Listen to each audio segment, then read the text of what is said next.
Bonjour à tous, bienvenue dans le journal de la mi-journée sur RTI 1. La musique africaine en première ligne pendant les échanges entre le président ivoirien et l'artiste camerounais Manu Dibango. Le président Alassane Ouattara l'a reçu hier samedi après le concert qu'il a donné à Abidjan pour marquer ses 60 ans de musique. 952 millions de francs CFA pour la réalisation d'un château d'eau, plus 3 forages associés à Galébré dans la région du Gor.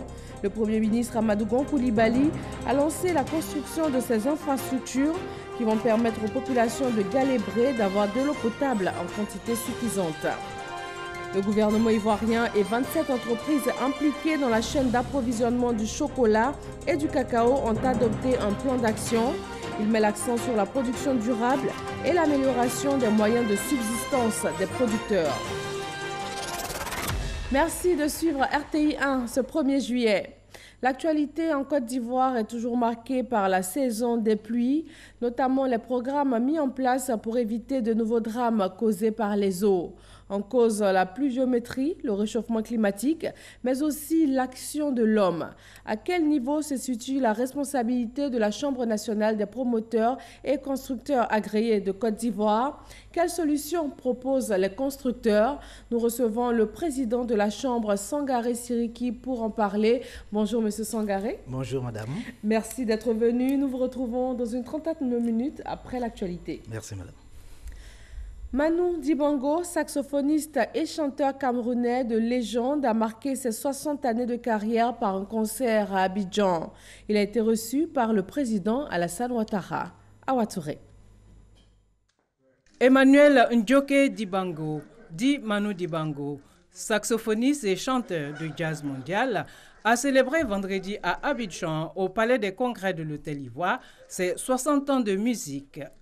L'auteur de Soul Makossa, Somalomba et Sango, icône de la musique africaine, est venu saluer le président de la République Alassane Ouattara et parler avec lui de la musique africaine. C'est un grand honneur pour moi et au nom des artistes, puisque je suis l'un des doyens des artistes en Afrique, je souhaite à d'autres réellement d'avoir la considération que j'ai pu avoir dans ce pays à travers le président Ouattara. On a parlé culture surtout.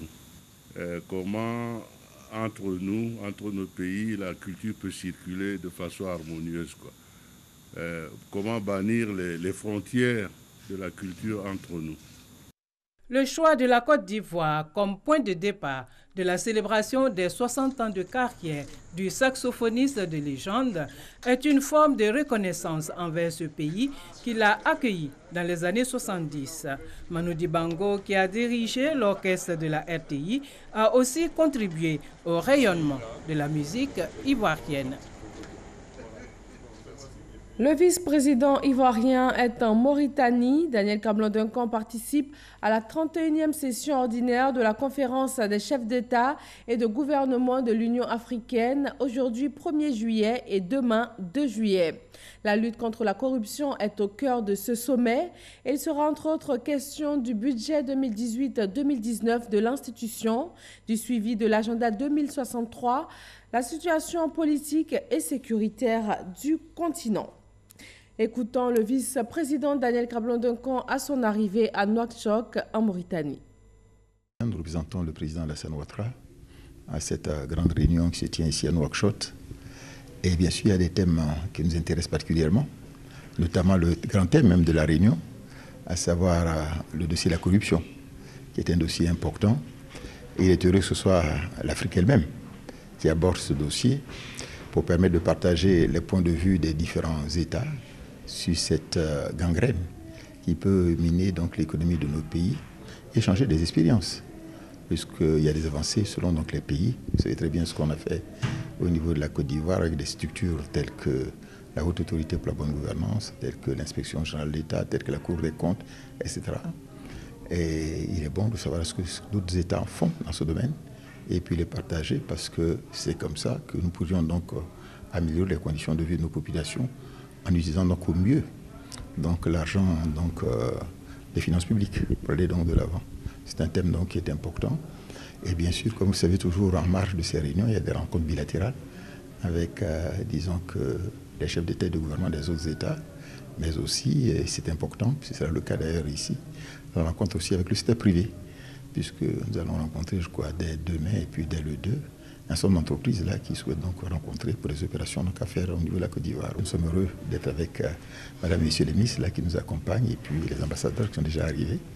Et je pense que nous allons avoir de bonnes réunions et de bons échanges aussi avec le pays frère de Mauritanie, puisque vous savez très bien que nous avons une excellente coopération avec la Mauritanie et la Côte d'Ivoire.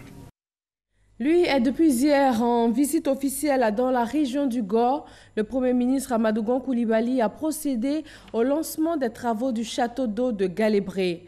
Un ouvrage qui s'inscrit dans le programme Eau pour tous, initié par le gouvernement ivoirien. Le château d'eau de Galébré va coûter plus de 900 millions de francs CFA. Abou Sanogo.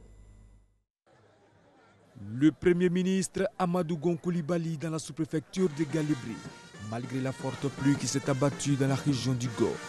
Une présence du chef du gouvernement qui a mobilisé la population venue massivement de tous les villages de la sous-préfecture pour être des témoins du lancement des travaux de construction du château d'eau de la sous-préfecture de Galébré. Ce château d'eau marque le démarrage d'une opération décidée par le gouvernement destinée à améliorer l'accessibilité à l'eau potable à toute la population. D'un montant de plus de 100 milliards de francs CFA, cette opération permet d'équiper les 200 chefs-lieux de sous-préfecture concernés par cette situation, au nombre desquels Galébré. Le château d'eau de Galébré, qui sera construit, va coûter la somme de 900 millions de francs CFA. Il me plaît d'indiquer que dans le cadre de ce programme, il est prévu des dispositions pour permettre aux populations démunies de se raccorder au réseau. Les ménages éligibles aux branchements sociaux pourront se raccorder au réseau moyennant l'acquittement d'un forfait de 1000 francs CFA à l'abonnement. C'est le lieu de rendre un hommage appuyé au chef de l'État, son Excellence Alassane Ouattara, et au Premier ministre Amadou Gon pour la grande vision qu'ils ont de l'amélioration des conditions de vie de leurs concitoyens. La réalisation de ce château d'eau s'inscrit dans un programme Eau pour tous, dont l'objectif est de résorber le déficit de production d'eau potable partout en Côte d'Ivoire et de corriger tout le dysfonctionnement des réseaux de distribution. Amadou Gon Coulibaly invite donc la population de Galébré à faire confiance au président de la République, Alassane Ouattara. Cette cérémonie représente pour le gouvernement son engagement à veiller au bien-être de toutes les populations de Côte d'Ivoire en leur apportant les infrastructures socio-économiques de base indispensables à leur épanouissement. Notre objectif est de porter le taux d'accès à l'eau potable des populations à au moins 95% en 2020. Le château d'eau de Galébré permettra de soulager les populations, en particulier de pauvres mamans, en ce qui concerne l'approvisionnement en eau potable. Il s'agit d'un ouvrage entièrement financé par l'État pour un coût de 952 millions de francs CFA, constitué d'un château d'eau et de 3 forages associés. Je vous invite donc à en faire un bon usage au moment où il vous sera donc livré.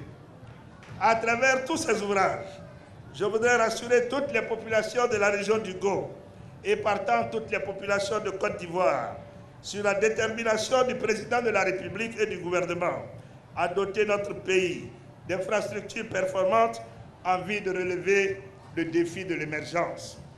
J'invite à cet effet les populations de Galébré à s'engager aux côtés du président de la République, son Excellence M. Alassane Ouattara et du gouvernement, afin de préserver le climat de paix et de cohésion indispensable à la poursuite de notre marche vers le développement économique et social pour tous.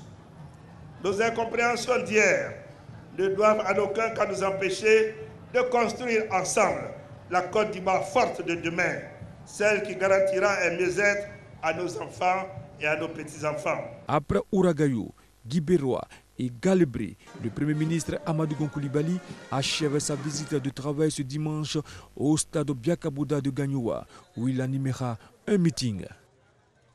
Et avant ce grand meeting, le Premier ministre a échangé avec les femmes leaders de Gagnoua. Il leur a réaffirmé le soutien du gouvernement en tout ce qui concerne la politique et les stratégies de développement engagées en faveur de l'autonomisation et de la promotion du genre féminin. Une des étapes de la visite du Premier ministre à Gagnoa, la ville de Guibérois. Chemin faisant, Amadou Gon Coulibaly a fait escale à Tchédjélé, sous-préfecture de Gagnoa. Il a rencontré le chef central du département de Gagnoa. Il a invité les chefs traditionnels du canton à continuer d'œuvrer pour la paix et la cohésion. Amadou Gon Coulibaly a également échangé avec les populations de Guibérois. Herman Kivé. Étape de Guibérois. Bain de foule pour le Premier ministre Amadou Gon Coulibaly et la forte délégation qui l'accompagne. Par petits groupes organisés en convoi, plusieurs délégations venues des villages environnants pour dire la bienvenue au chef du gouvernement. Nous, population de Guibérois, plaidons pour la création d'une sous-préfecture dans le canton Kiri avec chef-lieu Granzia. Excellence, Monsieur le Premier ministre, Guibérois souffre d'un manque criard d'eau au regard d'une population de plus en plus croissante. Le renforcement du réseau électrique existant et l'électrification de nouveaux quartiers et villages soulagerait nos populations. La construction d'un hôpital général à Guibérois, le renforcement du plateau technique des centres de santé de Dinyago et Guibérois, une ambulance au centre de santé de Dinyago, le reprofilage lourd de nos pistes villageoises de Dinyago à Bakasewa, le bitumage de l'Az, Guibérois-Galébré, Guibérois-Roi-Gaillot, 3 km de bitume dans la ville de Guibérois, la réhabilitation des locaux administratifs. Une visite de travail du Premier ministre Amadou Gon Coulibaly qui sonne le lancement de plusieurs projets de développement pour la région du Gao. Le lancement officiel de travaux de construction de 11 ponts métalliques à travers le pays, fruit de la coopération française. Au nombre de ceux-ci, le pont de Bassewa, situé entre Guibérois et Kossewa, l'état actuel de l'ouvrage ne répondant plus aux conditions optimum de sécurité.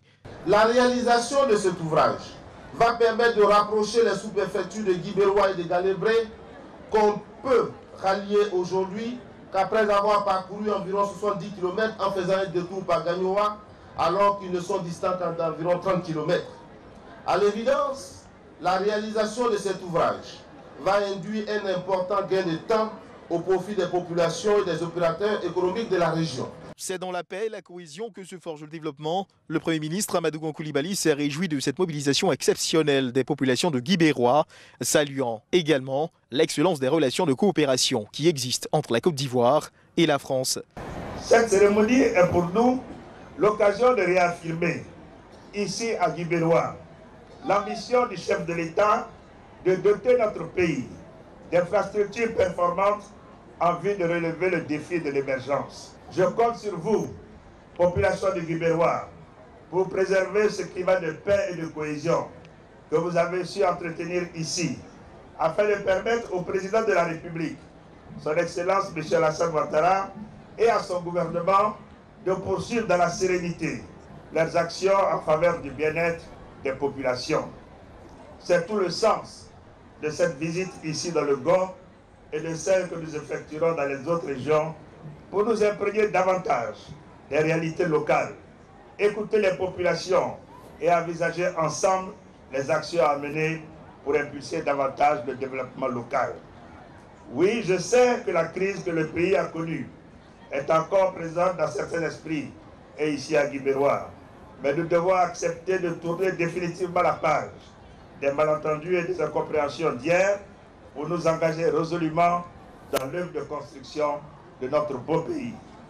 Chers frères et sœurs de Guibérois, je puis vous l'assurer, vous ne serez pas oubliés dans la grande œuvre de construction de la Côte d'Ivoire engagée par le président de la République, son Excellence M. Alassane Ouattara.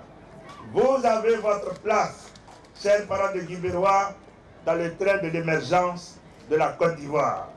Je vous invite donc à prendre davantage et totalement cette place pour qu'ensemble, nous travaillions dans la confiance et la paix pour le développement de la Côte d'Ivoire et le bonheur des filles et des fils de notre cher pays. Pose symbolique de la première pierre du pont métallique de Bassewa, 34 mètres de longueur, 7 mètres de largeur, 5 mètres de hauteur, pour une valeur de 780 millions de francs CFA, durée des travaux 4 mois. Cette visite officielle du Premier ministre dans la région du Gor prend fin aujourd'hui dimanche.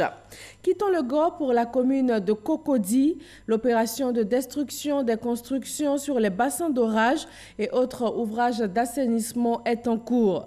Plusieurs sites ont été identifiés, les quartiers Saint-Viateur, Complexe, Carrefour Riviera 3 et Alabra entre autres. Les occupants de ces sites ont reçu des mises en demeure de la part du ministère des Infrastructures économiques. Franck Quadio. Fin de matinée pluvieuse au carrefour de la Riviera 3 dans la commune de Cocody. La plupart des commerces et même certaines habitations marquées depuis la veille du saut à démolir commencent le déménagement. La mesure gouvernementale invitant la population, après les récentes pluies diluviennes et leurs conséquences dramatiques, à libérer les ouvrages de drainage et d'assainissement, est dans sa phase active, aux grandes dames de ces boulangers installés ici depuis quelques mois. En tout cas, ça nous décourage, on ne sait plus où on va partir. Une action de libération des ouvrages d'assainissement déjà effectuée un peu plus loin dans ce secteur appelé Complexe. Cet établissement privé était construit sur le passage de l'eau. Selon les techniciens, la démolition s'imposait. Quand nous sommes rentrés dans le bâtiment, nous avons vu le niveau d'eau qui était à plus de 1,40 m et quelques. La clôture, juste à l'arrière du canal, a cédé. Il y avait un ancien bâtiment inachevé qui était derrière. C'est ce bâtiment-là qui soutenait ce grand bâtiment. Et vous voyez maintenant qu'il a été cassé. Ce bâtiment n'a plus d'appui parce que les eaux qui viennent de l'autre côté pourront d'éventuels faire dégringoler ce grand bâtiment. En fait, ici, c'est une zone très critique. Là, déjà, il faut déjà canaliser les eaux et donc il faut ouvrir déjà le bassin pour pouvoir le contenir, le curer de façon constante et ensuite réaliser des tranchées pour que l'eau puisse évacuer dans les canaux. Le sentiment général, l'injustice faite à certains. Pour mieux comprendre les motivations de cette mesure d'urgence, nous nous rendons dans ce versant au quartier Saint-Viateur et de là, nous pouvons apercevoir au loin toute une zone habitée dont les eaux convergent à partir d'ici vers les utoirs situés à la Riviera Golfe. Nous avons des canaux qui transitent par la rue Ministre, qui drainent un débit d'eau très élevé. Nous avons des eaux qui partent de Abidjan Mall, qui se retrouvent également au niveau du carrefour Orca. Et nous avons des eaux qui sont drainées depuis la digue de Bonoumen, qui se retrouve également au point de chute au niveau de la Riviera Golfe. Et malheureusement, le long du parcours de l'eau, des constructions, à l'exemple de cet établissement scolaire abritant tout un canal d'évacuation d'eau, ou encore ce bâtiment juste à proximité d'un passage d'eau. Le gouvernement a pris des mesures d'urgence. Mais les habitations que vous voyez sont menacées. Est-ce qu'il faut attendre forcément qu'il y ait un sinistre, des drames ou des morts pour pouvoir libérer ces zones à risque? Non. Un décor ordinaire dans ce quartier, de quoi justifier la libération des différentes emprises. Arrivé déjà à Orcadeco, après le Blue Rock, nous avons la rue Ministre qui gagne également un débit très élevé des eaux. Nous avons un dallo en traversée de chaussée. C'est l'ensemble de ce canal qui se retrouve du côté d'Alabra, malheureusement qui a fait des dégâts. Et donc au niveau d'Orca, il faudra restructurer également tout cet environnement-là, qui était en fait un passage naturel des eaux, pour que tous ceux qui sont dans cette zone soient vraiment en sécurité. Une mesure d'urgence donc, que devront faire les populations concernées? Et nous voulons rassurer l'ensemble des personnes impactées par l'ensemble de ces opérations. Une cellule sera mise en place qui va traiter les réclamations et nous allons donner droit à ceux qui doivent en avoir.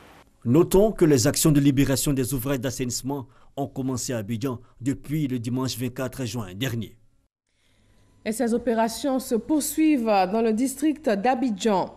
16e journée mondiale de lutte contre le travail des enfants. Le ministère de l'Emploi et de la Solidarité, de la Protection sociale renforce la sensibilisation. Des propositions et recommandations sont faites, entre autres l'école obligatoire pour tous les enfants, l'interdiction formelle de faire exercer certains travaux jugés dangereux pour les enfants, tels que les métiers d'apprenti baka ou encore de ferronnerie. Le reportage est signé Walter Amadou Ouattara. Cérémonie officielle de la 16e journée mondiale de la lutte contre le travail des enfants.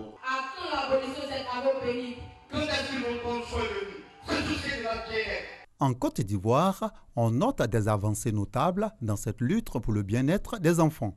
Grâce à la fondation Children of Africa, que préside Mme Dominique Ouattara, la Côte d'Ivoire, notre pays, dispose, depuis le 7 juin 2018, de son tout premier centre d'accueil ouvert dans le département de Soubré et dédié à la prise en charge et à la protection des enfants victimes de la violation de leurs droits. 2 autres centres vont voir le jour à Bouaké et à Fekese-Dougou. Le représentant de la Première Dame de Côte d'Ivoire et présidente du Comité national de surveillance des actions de lutte contre la traite, l'exploitation et le travail des enfants exhortent les parents à une plus grande implication. Pour Amani Konan, il est plus que nécessaire de mettre les enfants à l'abri des risques pour leur santé, leur sécurité, leur éducation et leur épanouissement. La Première Dame, Mme Dominique Ouattara, a organisé le 17 octobre dernier à Abidjan une conférence des Premières Dames de l'Afrique de l'Ouest et du Sahel afin de susciter l'adhésion de ses consoeurs de la sous-région dans la lutte contre ce phénomène. Des réflexions scientifiques, des messages de sensibilisation sur les travaux jugés dangereux et interdits par la loi, à savoir réparation automobile, la soudure, l'apprentissage dans le transport commun ont ponctué l'édition 2018 de la Journée mondiale de la lutte contre le travail des enfants. À Méagui, département de Soubré, dans le sud-ouest de la Côte d'Ivoire, les femmes sont engagées pour le développement. Elles ont été célébrées par les autorités locales. Michel Mambo. Originaires du centre de la Côte d'Ivoire, elles sont installées à Méagui depuis plusieurs années maintenant pour des raisons diverses et sont très actives sur le terrain. Aucun secteur ne leur échappe, le marché, les plantations, les salons de couture ou de coiffure, aucun domaine d'activité où leur dynamisme ne se fait sentir. Et c'est pour leur action en faveur du développement que ces femmes baoulées de la région de la Nawa reçoivent les honneurs des autorités de la localité. La présidente de l'association a tout un plan d'action pour contribuer, selon elle, à l'autonomisation de la femme dans la région, à commencer par la sensibilisation. Nous avons déjà les idées, nous avons déjà créé la coopérative, mais concrètement, nous n'avons pas les moyens pour faire les activités. Si nous sommes ensemble, nous nous entendons et que nous faisons quelque chose ensemble, je pense que toutes les femmes seront satisfaites. C'est pour épanouir la femme baoulée de la région de la Nawa. Créée depuis 2012, l'association des femmes baoulées de Méagui revendique 400 membres. Le gouvernement ivoirien et 27 entreprises impliquées dans la chaîne d'approvisionnement du chocolat et du cacao ont adopté un plan d'action du projet Initiative Cacao et Forêt. Il met l'accent sur la production durable et l'amélioration des moyens de subsistance des producteurs. Francis Boifo. L'engagement pris en 2017 par 27 industriels, membres de la Fondation mondiale du cacao, à soutenir la Côte d'Ivoire dans sa politique de préservation des forêts, va se traduire sur le terrain par la mise en œuvre de l'initiative Cacao et Forêt. Nous travaillons en étroite collaboration avec le Conseil du café cacao, avec les institutions de recherche de Côte d'Ivoire pour mettre au point de nouvelles façons de produire du cacao en combinaison avec des arbres forestiers pour augmenter la production sur moins d'espace et avoir des revenus plus intéressants pour les producteurs sans nuire à l'environnement forestier.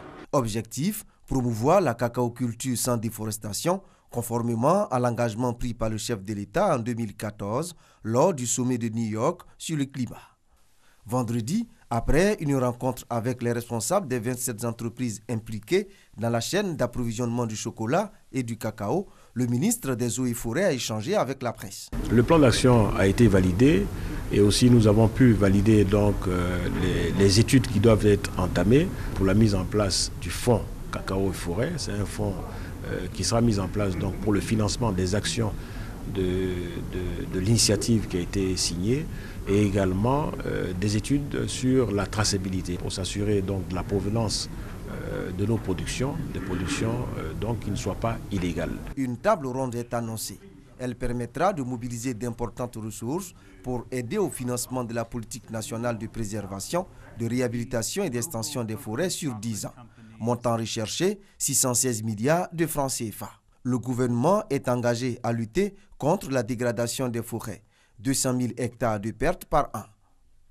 Guiglo en Côte d'Ivoire et Vercelli en Italie ont signé un partenariat. Il prend en compte plusieurs secteurs, notamment la formation et l'emploi des jeunes. Chaque 6 mois, 20 jeunes de la ville de Guiglo vont bénéficier de formations en Italie dans le domaine agricole. Mamadou Kwasi. Guiglo, la capitale du Cavalier, est aussi confrontée au défi de l'immigration clandestine. Pour mettre fin à ce phénomène, la mairie de Guiglo a décidé de juguler la problématique de l'emploi jeune. En collaboration avec la Mutuelle pour le développement du Cavalier, la mairie de Guiglo, dirigée par le colonel Baye Ben Séverin, signe un accord de partenariat avec la ville de Vercelli, une ville située dans le nord de l'Italie. Ce partenariat poursuit le financement de plusieurs projets dans divers domaines d'activité dans le Cavalier par des investisseurs italiens. Cette coopération décentralisée est axée également sur la formation et l'emploi des jeunes. C'est pourquoi, à partir de ce mois de juillet, tous les 6 mois, 20 jeunes de la commune de Guiglo subiront une formation dans le domaine agricole, précisément dans la culture du riz et de la tomate. Sur une période de 5 ans, ces jeunes vont apprendre la mécanisation de ces activités agricoles. Dans cette convention, la mairie de Guiglo s'engage à aménager un bas-fond de 8000 hectares pour la culture du riz. À long terme, Guiglo se verra construire un institut de formation aux métiers agricoles et des usines de transformation locale du riz produit par ces jeunes. À la fin de cette première phase, ce sont 6 000 emplois directs et 10 000 emplois indirects qui seront créés dans la région du Cavalier. Le maire Séverin Baye a indiqué que l'agriculture servira de levier de transformation dans la région du Cavalier, tout en assurant la sécurité alimentaire et la création de nouveaux emplois pour les jeunes et pour les femmes. Dans l'actualité internationale, les élections générales ce dimanche au Mexique. Près de 90 millions d'électeurs sont appelés à se prononcer, notamment sur le choix du président. Après 6 années de présidence d'Enrique Peña Nieto, c'est le candidat de gauche Andrés Manuel López qui semble le mieux placé selon des sondages. En sport football, l'équipe nationale de Côte d'Ivoire a un nouvel entraîneur. Kamara Ibrahim remplace officiellement le Belge Marc Wilmotte après 8 mois d'intérim à ce poste. La Fédération ivoirienne de football a entériné le choix du comité de recrutement. Et le sélectionneur national de la Côte d'Ivoire est Kamara Ibrahim, qui aura un contrat de 2 ans, compté de maintenant, du 1er juillet 2018 au 30 juin 2020. Le nouvel homme fort de l'encadrement technique des éléphants de Côte d'Ivoire est connu. Son nom, Kamara Ibrahim. Cet Ivoirien a longtemps été adjoint des éléphants aux côtés du Français Hervé Renard et du Belge Marc Wilmotte. Il a entraîné également les U17 et a remporté la CAN 2013 avec eux. Quand je prends les résultats techniques sur le terrain, Kamara Ibrahim a remporté la CAN 2013 avec les cadets. À part ça, il a pris les équipes de jeunes, il a toujours échoué. J'en veux pour preuve le dernier déplacement des éléphants locaux au Chan au Maroc 2018, où il a encore échoué au premier tour. Sur le résultat technique, ça ne plaît pas à sa faveur. Mais ce qui plaît à sa faveur, il connaît les arcanes de l'équipe nationale, parce qu'il a été pendant longtemps la doublure des sélectionneurs qui arrivent. Il connaît les arcanes. Mais sur le plan technique, je doute un peu de ses résultats.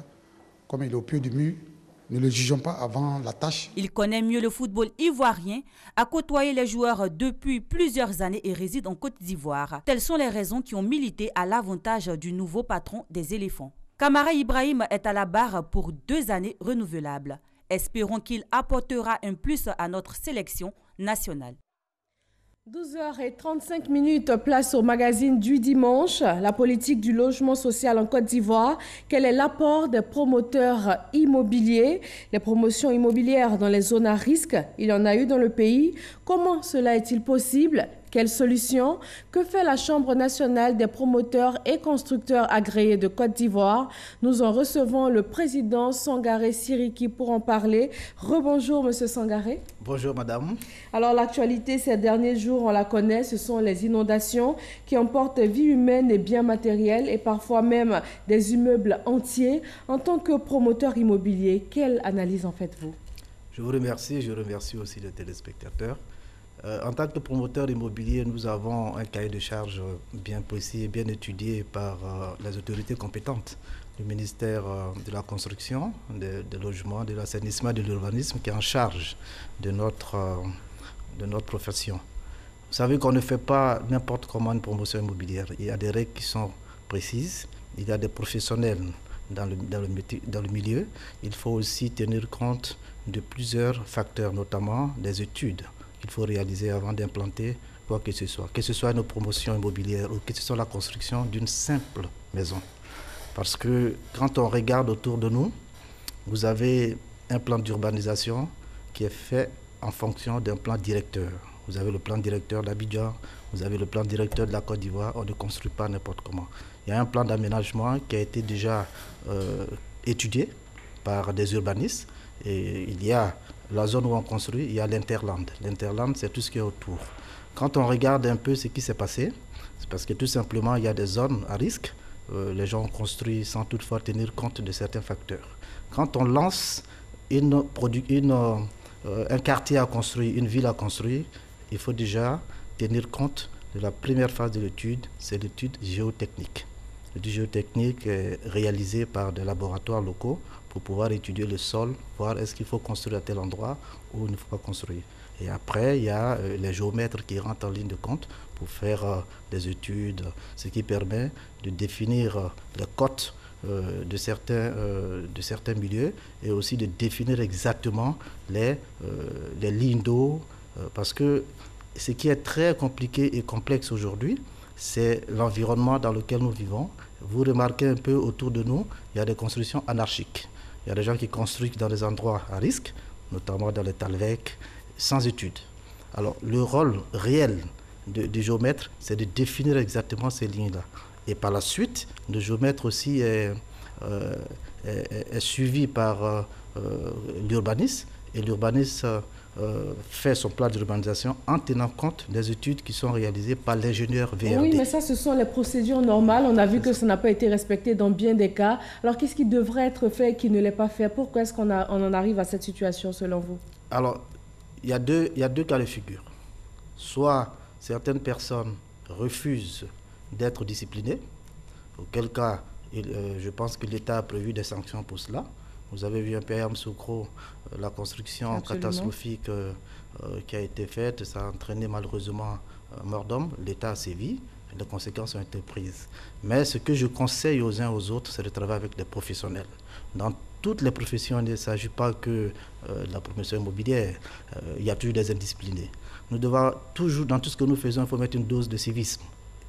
Il faut absolument suivre les règles, parce que sans règles, vous comprenez que c'est l'anarchie. Rien ne va. Voilà. Alors, il faut suivre les professionnels. Quelle est la part de responsabilité de ces professionnels que vous êtes dans ce drame qui a frappé aujourd'hui la Côte d'Ivoire? Alors, je dirais simplement que la part des professionnels que nous sommes est minime parce que nous travaillons en fonction des règles. Il y a des catastrophes naturelles. Ces catastrophes naturelles, ce n'est pas qu'en Côte d'Ivoire, c'est un peu partout. C'est difficile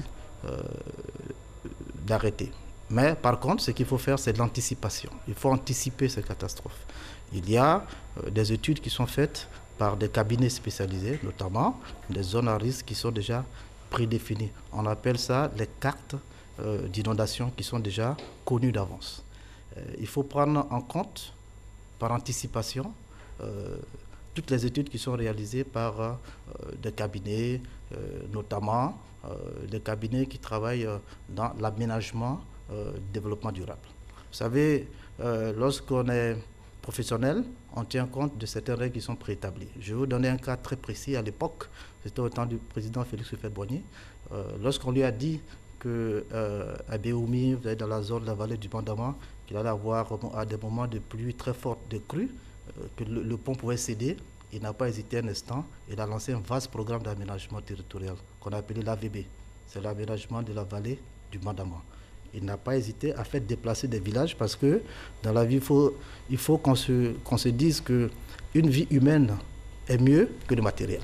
On dit que la vie est intéressante quand on y vit. Voilà. Donc, ça a entraîné en fait des déplacements complets de villages. Il y a de nouveaux villages qui ont été construits. Donc, c'est l'esprit d'anticipation qu'il faut avoir. Alors, certaines zones qui ne devraient pas être habitées, qui le sont aujourd'hui, l'une des causes, c'est peut-être la crise du logement avec un déficit qui est estimé à environ 600 000 logements. Une politique de logement social est donc en cours, des opérations privées également. Vous êtes le président de la Chambre nationale des promoteurs et constructeurs agréés de Côte d'Ivoire. Quelle est la situation générale du logement en Côte d'Ivoire aujourd'hui? La situation générale du logement en Côte d'Ivoire, nous le savons tous, on en parle tout le temps, on vient d'organiser un forum dans ce sens. Ce que le déficit est très criard. Nous avons un déficit, vous l'avez dit, allant de 400 à 600 000 logements de façon conjoncturelle, mais qui s'augmente chaque année. Ceci est dû évidemment dans nos grandes agglomérations, à l'exode rural et aussi à une démographie galopante. Vous savez que d'ici l'an 2050, les villes africaines seront les plus peuplées du monde. Donc ça nécessite évidemment un plan Marshall dans le cadre de la construction des logements, tout ça. Alors nous, notre rôle, c'est de non seulement tirer sur la sonnette d'alarme, mais aussi participer à la réduction de ces déficits-là. Alors, c'est bien évident que lorsque, vous savez, un quartier précaire, ça se crée très rapidement. Par manque de logement, tout de suite, il y a des gens qui viennent s'asseoir dans un endroit, ils construisent une petite maison, il n'y a pas d'aménagement, et d'autres personnes les rejoignent, et ainsi de suite. Trois maisons, ainsi de suite. Voilà, ça devient un quartier précaire. C'est pour ça que nous tirons sur la sonnette d'alarme et nous demandons à l'État de nous accompagner pour pouvoir réduire ce déficit de logement-là. Nous travaillons là-dessus. Nous pensons qu'avec les mécanismes que nous sommes en train de mettre en place, notamment des études qui sont faites pour pouvoir sécuriser le foncier, pour pouvoir mettre en place un mécanisme durable de financement des crédits promoteurs et des crédits acquéreurs, et aussi avec un accompagnement fiscal, nous allons réduire vraiment le déficit. Alors sur cette question de réduction du déficit, Francis Boifo nous propose un reportage et on se retrouve tout de suite après. J'étais absorbé par le stand, par les invités, j'ai eu des contacts vraiment très intéressants. La preuve, mon départ c'était pour ce vendredi, donc j'ai décalé encore une semaine. C'est une des retombées de la deuxième édition du Forum international du logement social, économique et standing Philos à Abidjan. Nous faisons la distribution internationale de marbre. Nous sommes venus au Philos, on a participé, on a eu le temps de créer, de signer des contrats de partenariat avec des gens qui sont venus du Burkina, du Togo, du Bénin, un peu partout. C'était vraiment bon. Cette rencontre a réuni des experts de l'administration publique et privée venus de plusieurs pays d'Europe et d'Afrique autour des problématiques majeures en matière de logement, sociaux et économiques. Au niveau de la sous-région, nous constatons que les problèmes sont pratiquement les mêmes. Difficultés pour mettre à disposition des parcelles en vue de construire des logements, c'est les difficultés au niveau des promoteurs d'avoir accès à un crédit auprès des banques. Ce forum a enregistré plus de 1500 visiteurs selon les organisateurs. Il était ouvert au grand public. Il faut qu'on nous donne au moins une possibilité de faire des maisons évolutives dans lesquelles on peut au moins bénéficier de certaines choses, c'est-à-dire apporter des modifications. Mais je ne sais pas pourquoi les gens vendent les maisons chères sur nos propres terres. Lors des travaux en atelier, les promoteurs immobiliers agréés et les responsables de l'administration publique se sont engagés à combler le déficit en logement. 600 000 sur toute l'étendue du territoire national. Il est annoncé la livraison de 10 000 maisons à la fin de cette année. Alors nous venons de le voir, les Ivoiriens sont impatients, ils veulent avoir accès à leur maison, en tout cas pour ceux qui ont déjà payé. Qu'est-ce qui bloque jusqu'à ce jour? Alors je peux déjà rassurer tout le monde que nous travaillons d'arrache-pied pour que, évidemment, les maisons soient livrées. Le ministère en charge de la construction a mis un plan de livraison, ça s'appelle le planning de livraison jusqu'à la fin de l'année. Le ministre a annoncé lors de plusieurs interventions la livraison de 10 000 logements d'ici la fin de l'année. On a déjà livré l'année dernière 4003 maisons exactement. Cependant, pour pouvoir loger les Ivoiriens, il faut tenir compte de plusieurs facteurs. Il faut que les maisons soient de qualité. Il faut évidemment qu'ils soient dans des habitats et non dans des taudis. C'est-à-dire qu'il faut tenir compte d'un plan d'urbanisation adéquat. Prévoir dans une cité 30% pour pouvoir réaliser des espaces verts, pour réaliser des écoles, parce qu'à chaque 250 maisons, il faut une école primaire. Donc tout ceci est en train d'être mis en place et étudié et suivi techniquement par le BNET. Donc le ministère a souhaité que les matériaux de construction qui ont été utilisés, si c'est défaillant et ce n'est pas certifié, que les promoteurs reprennent pour être en conformité avec le cahier des charges. Alors, Aujourd'hui, pour livrer une cité, il y a deux aspects. Le premier aspect, c'est de tenir compte évidemment non seulement de la conformité du cahier de charges, mais aussi réaliser les VRD. Les VRD sont les voiries des réseaux primaires pour qu'il n'y ait pas d'inondation que vous voyez aujourd'hui. Il faut prévoir le drainage des eaux pluviales, la canalisation des eaux et ainsi de suite. Et par la suite, on peut construire une belle cité et si la cité n'est pas accessible, ça ne sert à rien. C'est pour ça qu'avec l'État, nous sommes en train de suivre la réalisation des VRD primaires. C'est ce qu'on appelle les aminés d'eau et les aminés d'électricité. Vous voyez par exemple plusieurs chantiers qui ont été livrés, il n'y a pas eu de problème, mais les chantiers qui sont en cours de livraison, il y a Songon, Bassam, l'État est en train de travailler sur la réalisation des VRD primaires. Une fois que ces réalisations sont terminées, les livraisons se font. Mais par la suite de cela, il faut quand même ajouter évidemment qu'il y a des difficultés. Hein. Tout n'a pas été rose. Le programme a été lancé depuis 2013. Il y a eu des mécanismes de mise en place. Nous avons connu certaines difficultés. On a travaillé là-dessus pour qu'on puisse avancer, notamment au niveau du foncier. Il fallait travailler sur la sécurisation du foncier. Avec le ministère, on a trouvé une solution pour avoir un ACD normalement pour la réalisation de nos différents programmes. Bon, normalement, c'est 90 jours. Mais comme je le dis toujours, il faut s'adresser aux professionnels, il faut s'adresser au ministère pour pouvoir avoir des terrains qui ne sont pas litigés. Et par la suite... Dans des zones normales. Normales, voilà. Parce qu'il y a des études qui sont faites, il y a des zones qui sont des zones d'inondation, quel que soit l'aménagement qu'on va faire, il va y avoir des inondations. Toujours. Et donc, il faut avoir la lucidité de travailler avec ces professionnels. Mais le plus difficile, ce qui bloque vraiment le programme, c'est le mécanisme de financement qui n'est pas vraiment adapté à nos populations de masse. Parce que c'est eux qu'on vise, c'est à eux qu'on doit donner les logements sociaux. Donc, il y a deux cas. Les promoteurs qui n'ont pas la facilité au financement auprès des banques locales pour construire des maisons, parce que les taux sont très élevés. Et le deuxième cas, ce sont les acquéreurs. Il y a deux types d'acquéreurs. Le volet financement, hein, ça c'est carrément un autre sujet, nous allons peut-être y revenir. Mais déjà, dans le cas des cités qui sont construites avec des infrastructures d'assainissement inadéquates ou carrément inexistantes, vous en parliez tout à l'heure, est-ce qu'on peut corriger cela sans véritablement toucher aux maisons, sans les détruire? En matière de... Je suis moi-même de formation ingénieur, donc en matière de technique, on peut tout faire. Mais seulement, il y a un problème de calcul de coût. Mais on peut tout faire, je vais m'arrêter à ça. La cité Alabra, elle est devenue tristement célèbre aujourd'hui. Quelle est la solution qui peut être envisagée dans ce cas précis? Alors donc déjà, il faut que les gens comprennent ce qui s'est passé réellement. Vous savez, Bonoumé à côté. Bonoumé en hébreu, ça veut dire le lit de l'eau. C'est ce que ça veut dire. Donc s'il n'y a pas un aménagement vraiment catégorique là-dessus, l'eau va chercher toujours à reprendre son lit. Alors, vous savez, il y a un supermarché, je vais taire le nom, qui a été construit dans la zone. À l'époque, il y a un ouvrage qui avait été fait et l'ouvrage devait canaliser ces lots de ruissellement de pluie. Malheureusement, après la construction des habitats dans la zone et tout ça, l'ouvrage a été réduit. Donc l'ouvrage n'a plus la capacité de drainer l'eau pluviale. Donc évidemment, ça déborde. Mais quelle est la solution? Alors la solution aujourd'hui, comme je le dis toujours, préserver une vie humaine est mieux que de préserver le matériel. C'est de casser aux alentours tout ce qui freine le drainage de l'eau. Et je pense que c'est cette opération qui est en cours, qui a démarré, nous l'avons vu tout à l'heure dans le journal. Merci M. Sangaré Siriki, président de la Chambre nationale des promoteurs et constructeurs agréés de Côte d'Ivoire. Merci d'avoir répondu à notre invitation.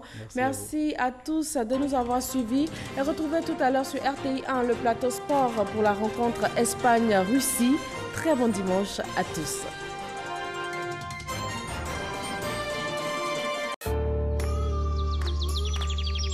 Une nouvelle étiquette pour Candia. Candia le lait, onctueux, soyeux, crémeux. Candia, c'est le bon goût du lait. Moi, c'est Candia. Bienvenue sur MyCMU, votre application mobile pour tout savoir sur la couverture maladie universelle CMU. Simple d'utilisation, MyCMU facilite la vie des assurés en donnant toutes les informations utiles. MyCMU fonctionne sur les téléphones Android et ne nécessite pas de connexion Internet.